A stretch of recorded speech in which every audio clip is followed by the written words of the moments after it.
پاک کلام قرآن مجید میں یہ 28واں پارہ ہے اور سورہ مجادلہ 28ویں پارے کی یہ پہلی صورت ہے جس کا آخری رکوع پورا کا پورا رکوع آج ہمارے زیر مطالعہ ہوگا۔ سورہ مجادلہ کا آخری رکوع 28ویں پارے میں سے۔ سب سے پہلے ان مبارک آیات کا سادہ سا ترجمہ، مفہوم، اور انشاءاللہ پھر اسی پس منظر میں مختصر سی بات۔ اللہ کے مبارک نام سے جو بڑا مہربان، بہت زیادہ رحم کرنے والا ہے۔ الم تر الی الذین تولوا قوما غضب اللہ علیہم، دیکھا تم نے ان لوگوں کو جن کی محبتیں، جن کا تعلق ان لوگوں سے وہ بنا رہے ہیں جن سے اللہ ناراض ہو گیا ہے۔ غضب اللہ علیہ، اللہ کا غضب ہے ان پر۔ وہ لوگ جو اللہ کے غضب کو لے کر پھر رہے ہیں، ان سے جن کا تعلق بن رہا ہے، ان سے جن کی سلام دعا بن رہی ہے، ان سے جن کا محبت اور مفادات کا تعلق بن رہا ہے، اللہ فرماتے ہیں ذرا دیکھو ان کو، یہ کیا حرکتیں کر رہے ہیں، نام اللہ کا لے رہے ہیں اور تعلق کہاں بنا رہے ہیں۔ ما ہم منکم، یہ لوگ جو یہ حرکتیں کر رہے ہیں یہ تم میں سے نہیں ہیں، یعنی یہ سچے مسلمان نہیں ہیں۔ ما ہم منکم، یہ تم میں سے نہیں ہیں۔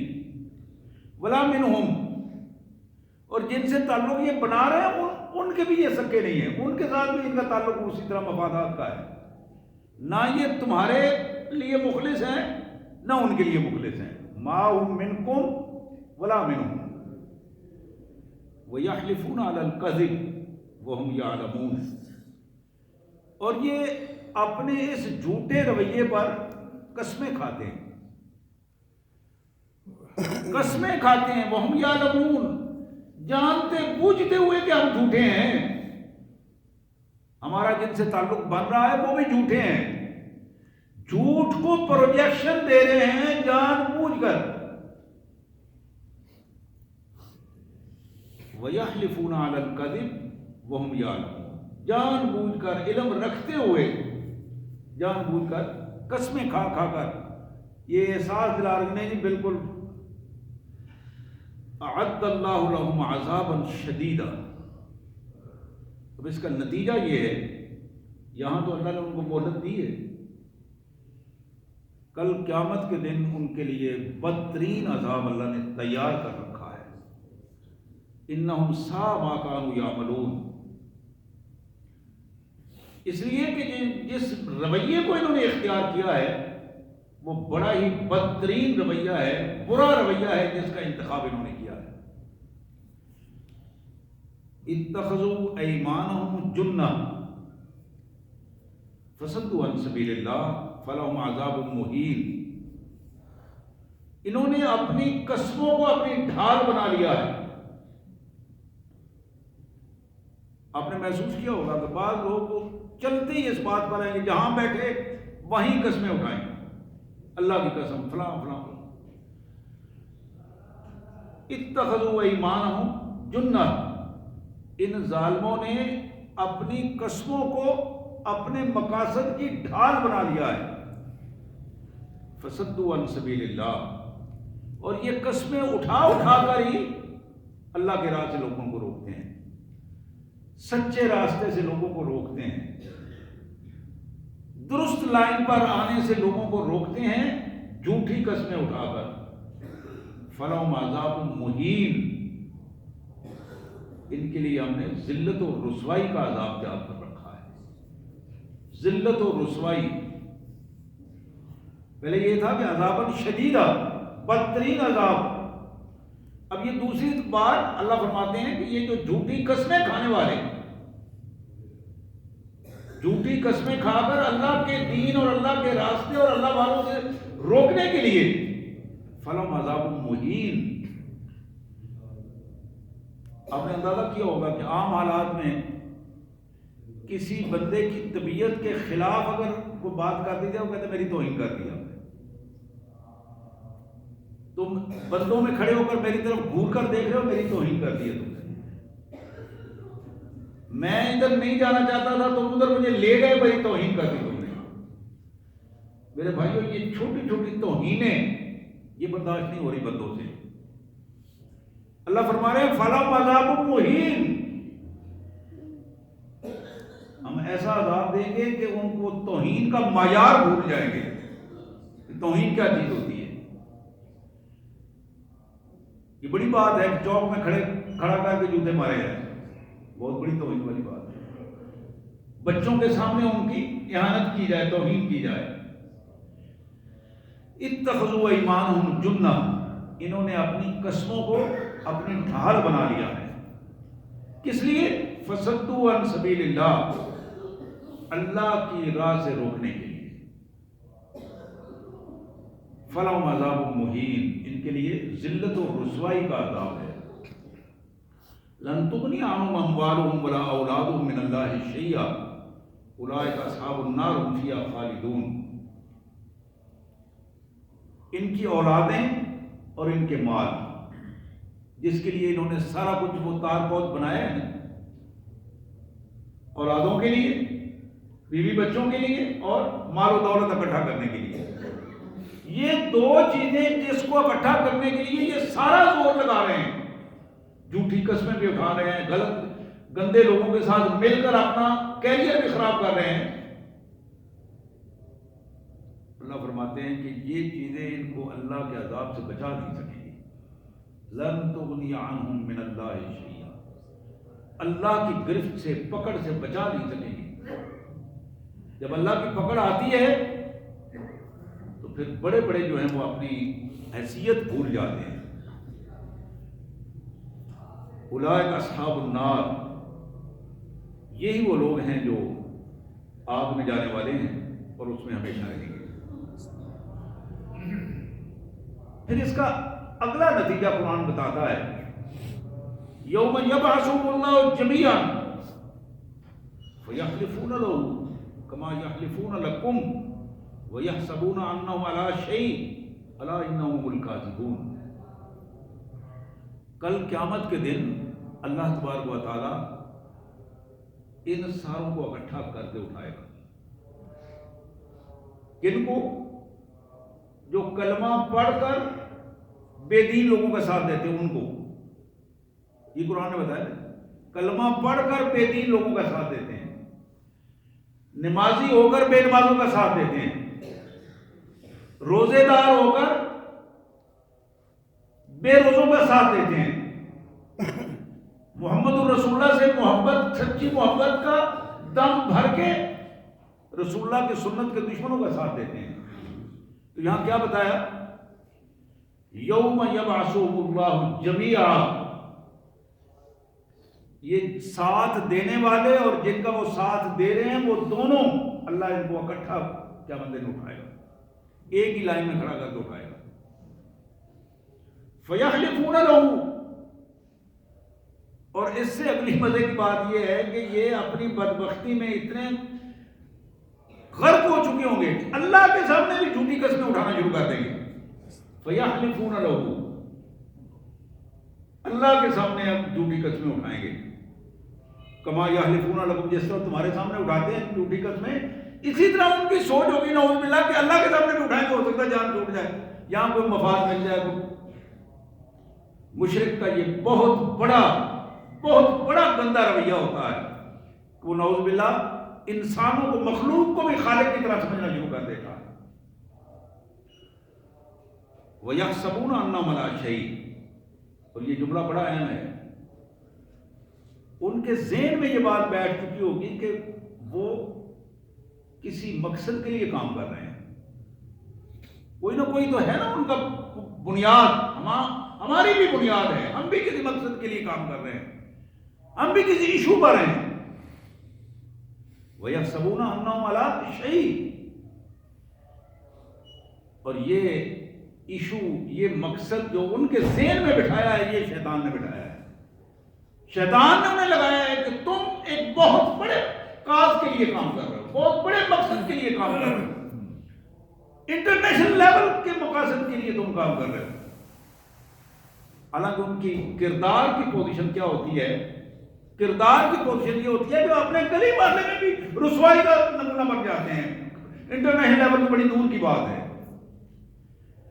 اللہ فرماتے ہیں یوم یبعثہم اللہ جمیعا، ان سب کو اکٹھا کر کے اللہ اٹھائے گا قیامت کے دن، فیحلفون لہ کما یحلفون لکم، یہ اللہ کے سامنے بھی اسی طرح جھوٹی قسمیں اٹھانا شروع کر دیں گے جس طرح تمہارے سامنے جھوٹی قسمیں اٹھاتے ہیں، وَيَحْسَبُونَ أَنَّهُمْ عَلَىٰ شَيْءٍ، اور یہ ان کی سوچ پیدا ہو جائے گی کہ ہم کسی نہ کسی پوائنٹ پر ہیں، کوئی نہ کوئی ہمارا کاز ہے، مقصد ہے، ہمارا کوئی ایشو ہے جس ایشو پر ہم بیٹھے ہیں۔ الا انہم هم الکاذبون، اللہ فرماتے ہیں ایمان والو خبردار رہو، الا ہوش کے ناخن لو، سوچیں اپنی تیز کر لو، الا انہم هم الکاذبون، یہ جھوٹے لوگ ہیں، یہ گندے لوگ ہیں، جھوٹے لوگ ہیں، ان میں کوئی سچائی نہیں ہے۔ جس کا کردار محمد الرسول اللہ کے دین کے مطابق نہیں ہے اور وہ اپنے آپ کو سمجھتا ہے کہ میں دیندار ہوں، وہ بدترین جھوٹا انسان ہے۔ جس کا کردار دیانتدارانہ نہیں ہے، جس کی زبان سچی نہیں ہے، جس کے وعدے درست نہیں ہیں، جس کے اخلاق درست نہیں ہیں، یہ چار چیزیں بنیاد ہیں جو رسول اللہ صلی اللہ علیہ وسلم نے بتائی۔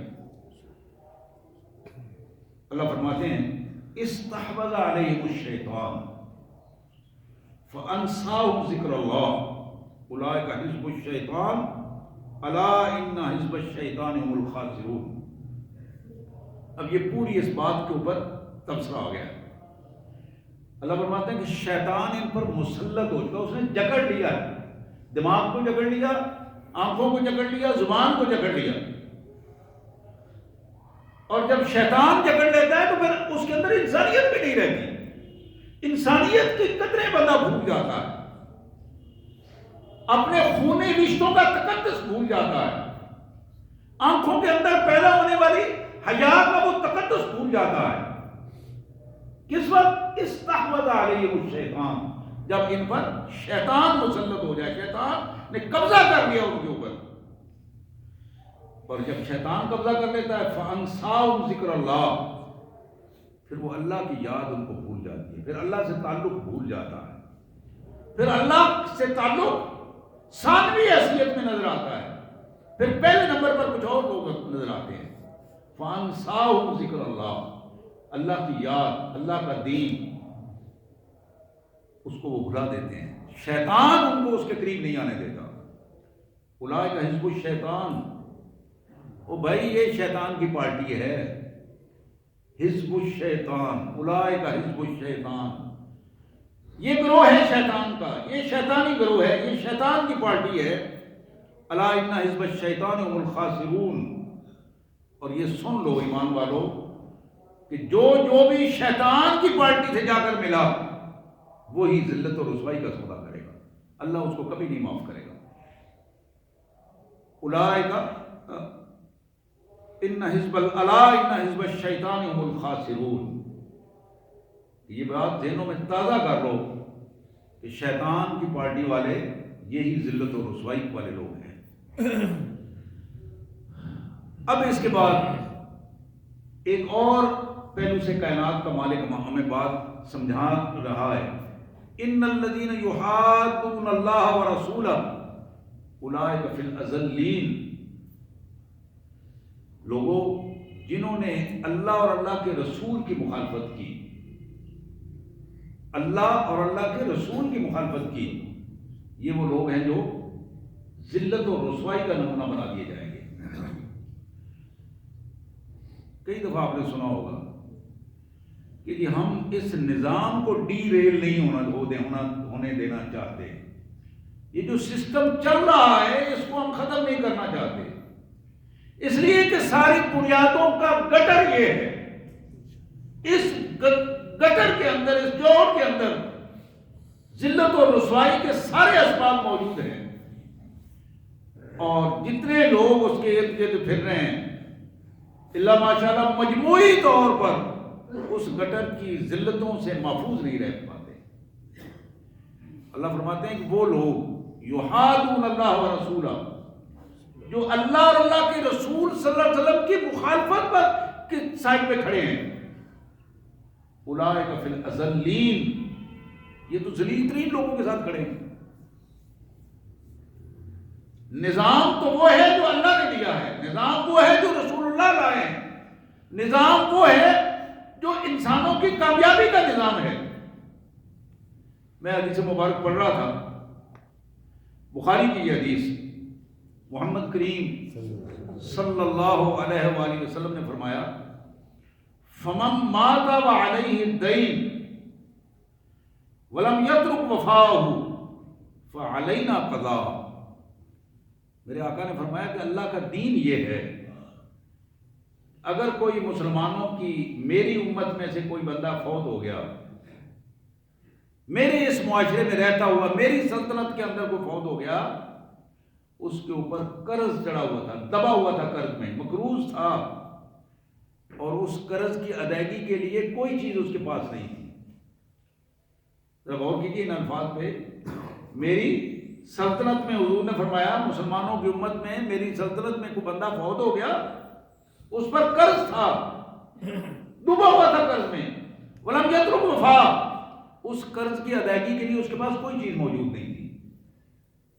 حضور نے فرمایا فَعَلَيْنَا قَضَاءُ، یہ اسٹیٹ کی ذمہ داری ہے، میری ذمہ داری ہے کہ میں اپنے اس امتی کا، اپنے اس اسٹیٹ کے رہنے والے فرد کا قرض میں ادا کروں گا۔ یہ ہے اللہ کے دین کا لایا ہوا نظام۔ ہم تو جیبوں سے نچوڑ کر ان کو ذلت اور رسوائی کا نمونہ بنا رہے ہیں، ہمارے ہاں یہ کیفیت ہے۔ پھر اس سے اگلا حدیث کا جو اگلا ٹکڑا ہے وہ ذرا غور کیجیے، اس پر کمال بات کی آپ صلی اللہ علیہ وسلم نے، فرمایا وَمَن تَرَكَ مَالًا فَلِلْوَارِثَيْنِ، یہی بندہ جو فوت ہو گیا ہے، فوت ہونے کے بعد اس نے مال چھوڑا ہے، وہ مال اس کے قرض میں ہم نہیں لگائیں گے، بلکہ مال اس کے وارثوں کو دے دیں گے، مال وارثوں کو دے دیں گے، قرض جو ہے وہ اسٹیٹ ادا کرے گی۔ میرے پیارے بھائیو، یہ دین کا نمونہ ہے، یہ ہے وہ نظام جس کے راستے میں رکاوٹ بننے کے لیے وہ اس گندے نظام کو ڈیریل نہیں کرنا چاہتے۔ اس نظام کو لانے کے لیے جو بندہ کھڑا ہوتا ہے وہ اللہ کی پارٹی کا بندہ ہے۔ تو یہاں اللہ کے رسول صلی اللہ علیہ وسلم کے خلیفہ دوم جناب عمر بن خطاب رضی اللہ تعالی عنہ نے ایک خوبصورت موقع پر جب ایک گورنر کی شکایت آئی کہ اس گورنر نے مجھ پر ظلم کیا ہے،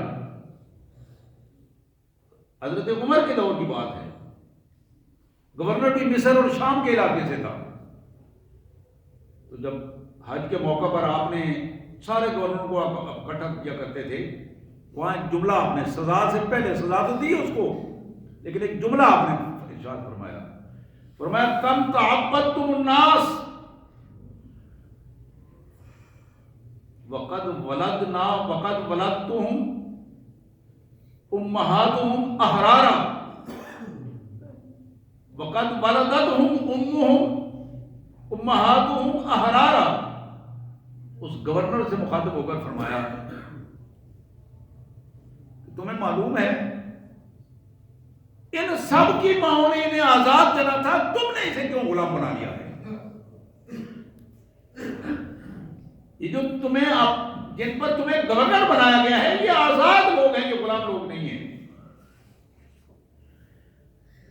تو یہاں جو بات ہو رہی تھی ان الذین یحادون اللہ ورسولہ، جو اللہ اور اللہ کے رسول کے دیے ہوئے نظام زندگی کے خلاف کھڑے ہوتے ہیں، اولئک فی الاذلین، یہ تو ذلیل ترین لوگوں کے ساتھ کھڑے ہیں، اذلین۔ کتب اللہ لأغلبن انا ورسولی، لوگوں یہ بات سن لو، اللہ فرماتے ہیں کہ میں نے یہ طے کر دیا ہے، میں اور میرے رسول ہی غالب رہیں گے، بالآخر اللہ کا دین ہی غالب آئے گا، اللہ اور اللہ کے رسول کا نظام ہی غالب آئے گا۔ ان اللہ قوی عزیز، اس لیے کہ طاقت اللہ کے پاس ہے، عزیز، اور وہ اپنی طاقت کو استعمال کرنا بھی جانتا ہے۔ اللہ اکبر، اللہ اکبر۔ یہ آخری آیت ہے، اس حوالے سے ذرا اس پہ غور فرمائیے۔ اللہ فرماتے ہیں کہ لا تجد قوما یؤمنون باللہ والیوم الآخر، تم کسی بھی ایسی قوم کو، جو ایسے لوگوں کو جو اللہ پر ایمان لاتے ہیں اور کل قیامت کے دن اللہ کے حضور پیش ہونے پر ان کا پختہ ایمان ہے، یوادون من حاد اللہ ورسولہ، کبھی بھی ایسا نہیں پاؤ گے کہ وہ اللہ اور اللہ کے رسول کے مخالف لوگوں کے ساتھ کھڑے ہوں، بے دین لوگوں کے ساتھ کھڑے ہوں۔ ایسا نہیں ہوگا، ایسا نہیں ہوگا، کبھی نہیں ہوگا کہ سچے ایماندار جن کا سچا تعلق اللہ اور اللہ کے رسول سے ہو، اپنے اس سچے تعلق کی بنیاد کو چھوڑ کر وہ بے ایمان لوگوں کے ساتھ کھڑے ہو جائیں، اللہ اور اللہ کے رسول کے مخالف کھڑے ہو جائیں۔ اللہ فرماتے ہیں یہ لا تجد قوما، کبھی ایسا نہیں ہوگا۔ ولو کانوا آباءہم، اگر دوسری طرف ان کے باپ دادا بھی کھڑے ہوں تو پھر بھی ان کو، باپ دادا کو چھوڑ دیں گے لیکن اللہ کے دین کو نہیں چھوڑیں گے۔ وَأَبْنَاؤُهُمْ، ان کے بچے وہاں کھڑے ہوں، بیٹے کھڑے ہوں، بیٹیاں کھڑی ہوں، ان کو وہ چھوڑ دیں گے لیکن اللہ کے دین کو نہیں چھوڑیں گے۔ أَوْ إِخْوَانَهُمْ، اپنے بھائیوں بہنوں کو چھوڑ دیں گے لیکن اللہ کے دین کو نہیں چھوڑیں گے۔ أَوْ عَشِيرَتَهُمْ، اپنی برادریوں کو چھوڑ دیں گے لیکن اللہ اور اللہ کے رسول کو نہیں چھوڑیں گے۔ اولئک کتب فی قلوبہم الایمان، اب ذرا غور کیجئے، یہ چار باتیں اللہ نے فرمائی ہیں اور یہ چار باتیں ایمان والوں کی صفات میں ہیں۔ اولئک کتب فی قلوبہم الایمان، پہلی بات یہ ہے کہ ان کے دلوں میں اللہ نے ایمان راسخ کر دیا ہے۔ یہ بہت بڑی سعادت ہے کہ سچے ایماندار لوگوں کے دلوں میں اللہ نے ایمان کو جگہ دے دی ہے، پختہ کر دیا ہے۔ وَأَيَّدَهُمْ بِرُوحٍ مِّنْهُ، اور اللہ کی خاص تائید انہیں حاصل ہے۔ اللہ کے فرشتے ان کو تائید دیتے ہیں، اللہ کے فرشتے ان کو آگے حوصلہ دیتے ہیں کہ تم صحیح جگہ پہ کھڑے ہو، اللہ اور اللہ کے رسول صلی اللہ علیہ وسلم کے دین کے ساتھ کھڑے ہو۔ وَأَيَّدَهُمْ مِّنْهُ، اللہ کی طرف سے ان کو تائید حاصل ہوتی ہے۔ اور پھر فرمایا وَيُدْخِلُهُمُ الْجَنَّاتِ تَجْرِي مِن تَحْتِهَا الْأَنْهَارُ خَالِدِينَ فِيهَا، یہ لوگ ہیں کہ جن کو اللہ تعالیٰ بڑے بڑے محلات، جو اونچی جگہ پر ہوں گے، بالا خانوں والے بڑے بڑے محلات، جن کے نیچے نہریں بہ رہی ہوں گی، وہاں اللہ تعالیٰ ان کی میزبانی، ان کی مہمانی، بلکہ قرآن کہتا ہے کہ ہم ان کو وہ گھر الاٹ کریں گے جہاں سے کبھی بھی وہ نکل نہیں سکیں گے۔ میرے بھائیوں، یہ دنیا داری کے چکر میں ہم ادھر ادھر کی بے دینیوں پہ کام کرتے ہیں، دنیا داری کے چکر میں کہ فلاں سے تعلق بناؤ، اس سے کوئی فائدہ حاصل ہو جائے گا، کوئی برے وقت میں کام آ جائے گا، وہاں میری برادری کا ہے، میرے مذہب کا ہے، میرے مسلک کا ہے، وہاں وہ تعلق ہے تعصبات کے حوالے سے۔ یہ ساری باتیں، تینوں باتیں اپنی جگہ پر، لیکن کائنات کا مالک جو کہہ رہا ہے کہ کائنات کے مالک کے ساتھ تمہارے تعلق بنیں گے تو پھر تم دیکھو کہ کیا ملے گا تمہیں۔ یہ چھوٹے چھوٹے جو کیڑے مکوڑے ہیں جو گٹھنوں سے نکالے ہوئے ہوتے ہیں، ان کی کیا پوزیشن ہے؟ اللہ فرماتے ہیں رضی اللہ عنہم، یہ سب کچھ ہم نے اس لیے دیا ہے اللہ ان سے راضی ہو گیا ہے۔ رضی اللہ عنہم، اللہ کے لیے، اللہ کے دین کے لیے اپنے مضبوط قدموں سے یہ کھڑے ہو گئے، رضی اللہ عنہم، اللہ ان سے راضی ہو گیا ہے۔ ورضوا عنہ، اور یہ بھی اپنے اللہ پر راضی ہو گئے۔ یا اللہ تیرا شکر ہے، کمال ہے، جہاں دنیا گمراہی کی طرف جا رہی ہے تو نے ہمیں استقامت عطا کی ہے کہ ہم اپنے پاؤں پہ کھڑے ہیں۔ ورضوا عنہ، یہ بھی اپنے مالک سے راضی ہو گئے۔ اولئک حزب اللہ، یہ ہے اللہ کی پارٹی، یہ اللہ کی پارٹی ہے۔ پہلی پارٹی کس کی تھی جی؟ شیطان کی۔ اولئک حزب الشیطان، وہ بتایا وہ شیطان کی پارٹی تھی، ذلت اور رسوائی والی پارٹی تھی. تو یہاں کس پارٹی کی بات ہوئی؟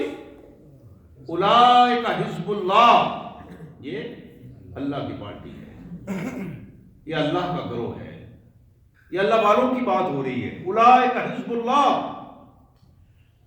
الا ان حزب اللہ هم المفلحون. اور یہ بات اللہ نے طے کر دی ہے. اللہ کے ساتھ جو جڑ جاتے ہیں اللہ کبھی بھی انہیں ذلیل و رسوا نہیں ہونے دیتا. فلاح اور کامیابی انہی کا مقدر ہے. میرے پیارے بھائیوں، یہ آیات تھی سورہ مجادلہ کی، 28ویں پارے کی پہلی صورت ہے سورہ مجادلہ. اس کا یہ آخری رکوع ہے جو پورا رکوع میں نے پڑھا ہے، اور اس رکوع کی اپنے انداز میں تشریح کے حوالے سے میں نے بات کی. محمد رسول اللہ صلی اللہ علیہ وسلم تقریباً 13 سال مکے میں رہے نبوت کے اعلان کے بعد. 13 سال، 12 سال کچھ مہینے بنتے. اس دوران نہ نماز تھی، نہ روزہ تھا، نہ حج تھی، نہ زکوٰۃ تھی. عبادات نہیں تھی، عبادات نہیں تھی. اس 13 سال میں عبادات نہ ہونے کے بعد کیا تھا جس کے لیے یہ سب کچھ ہو رہا تھا؟ یہ وہ بات تھی جس کو ربی بن عامر نے ایران کے سپہ سالار کے دربار میں 2 ٹوک انداز میں بات کی. یہ وہ بات تھی. جناب ربی بن عامر رضی اللہ تعالیٰ، کئی دفعہ یہ میں نے واقعہ سنایا ہے، تاریخ کا خوبصورت ترین واقعہ ہے. اکیلا بندہ، وقت کی بظاہر جو سپر پاور تھی اس کے سپہ سالار کے دربار میں اکیلا بندہ گیا ہے. سواری ساتھ ہے اور اس سواری کی لگام اپنے کندھے کے اندر ڈالی ہوئی ہے اور وہ پیچھے پیچھے آ رہی ہے. ایک ہاتھ میں ننگی تلوار ہے اور ایک ہاتھ میں نیزہ ہے. اس پوزیشن میں بہت بڑے دربار کے اندر جب وہ داخل ہوئے تو اس دربار کی سیکورٹی پر جو ننگی تلواریں لے کر کھڑے ہوئے لوگ تھے وہ تلواریں حرکت میں آئیں، لیکن سپہ سالار نے ہاتھ کے اشارے سے روک دیا کہ اس بندے کو آنے دو، اس کو کچھ نہیں کہنا، یہ جس طرح بھی آتا ہے آنے دو. اپنے نیزے کی انی سے ایرانی قالین جو 9-9 10-10 انچ کے بڑے قالین تھے جن میں پاؤں نیچے چلے جاتے تھے، ان قالین کو پھاڑتا ہوا وہ بندہ اندر آیا. لوگ سارے دیکھ رہے تھے. یہ توہین کی بہت بڑی بات تھی ان کی، جو جس کو وہ بڑی عظمت سمجھتے تھے. یہ بندہ اسی کیفیت میں سواری کو بھی دربار میں ساتھ لا رہا ہے. اور آپ یہ جانتے ہیں کہ کسی دوسرے کے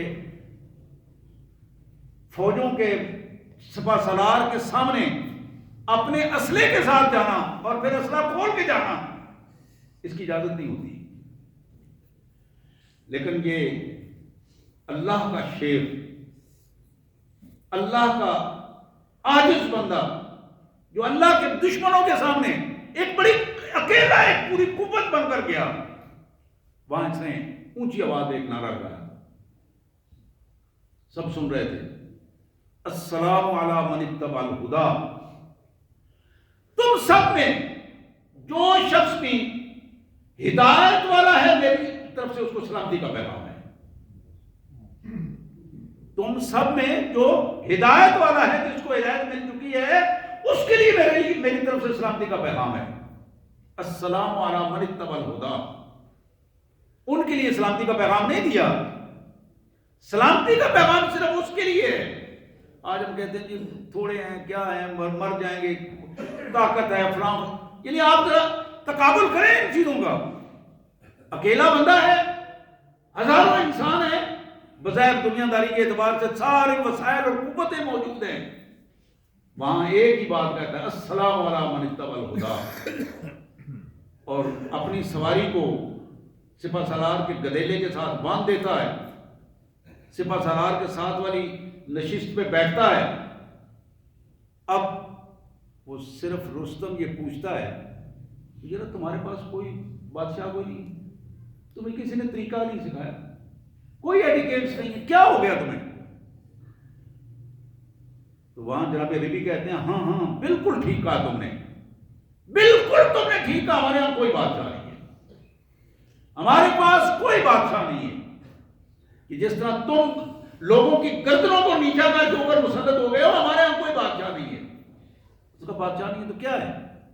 فینا رسول اللہ، ہمارے پاس اللہ کے رسول ہیں، بادشاہ نہیں ہے وہ، انہوں نے کبھی بادشاہ بن کر ہمیں دکھایا ہی نہیں ہے، وہ ہمارے ساتھ کھاتے پیتے ہیں، ہمارے ساتھ بیٹھتے ہیں، ہمیں نمازیں پڑھاتے ہیں، ہم ان کے ساتھ ہیں، فینا رسول اللہ۔ یہ تمہیں جرت کس نے دی؟ یہ طاقت اور جرت جو تم لوگ تو وہ تھے کہ ہم تمہیں ایک پیغام بھیجتے تھے اور ریوڑوں کی طرح تمہیں ہانک کے لے آتے تھے، آج تم نے یہ جرت کیا کیسے پیدا ہو گئی؟ اس نے کہا ہمارے رسول نے یہ پیدا کی ہے، اللہ کے نبی نے ہمیں یہ جرت دی ہے۔ اس نے کہا کیا کہتا ہے اللہ کے نبی؟ اس نے کیا کہا تمہیں؟ وہاں جناب نبی نے یہ نہیں بتایا کہ انہوں نے کہا کہ نماز روزہ حج زکوٰۃ یہ عبادات کی کوئی تفصیل نہیں بتائی، دو باتیں بتائیں کہ میرے نبی صلی اللہ علیہ وسلم نے فرمایا ہے ادعوکم الی عبادت اللہ من عبادت العباد۔ پہلی بات، لوگوں میں تمہیں بندوں کی بندگیوں سے نکال کر رب کی بندگی میں دینا چاہتا ہوں۔ بندوں کی بندگیاں ہاتھ ٹوٹنے جا رہے ہیں، گھٹنوں کے بل بیٹھا جا رہا ہے، ایک خبیث انسان اوپر بیٹھا ہے اور ہزاروں خبیث انسان اس کے پاؤں کے بوسے لے رہے ہیں اور پاؤں کے ساتھ ہاتھ لگا لگا کر اپنے لیے برکت کا باعث بن رہے ہیں۔ یہ انسانی عبادات، یہ کام برسوں پہلے سے شروع تھا، شیطان نے اسی انداز میں اس کو کیا تھا، آج بھی اسی کیفیت میں، سٹائل بدلتا چلا جا رہا ہے لیکن انداز وہی ہے۔ ادعوکم الی عبادت اللہ من عبادت العباد۔ جناب نبی نے کہا کہ میں تمہیں، میرے رسول نے فرمایا ہے میں تمہیں بندوں کی بندگی سے نکال کر اللہ وحدہ لا شریک کی بندگی میں دینا چاہتا ہوں، اور یہ کام آپ نے کر کے دکھایا، اور ہمیں کسی قسم کا کوئی خوف نہیں ہے۔ اور پھر فرمایا کہ میرے رسول نے دوسرا جملہ ارشاد فرمایا ادعوکم الی ولایت اللہ من ولایت العباد۔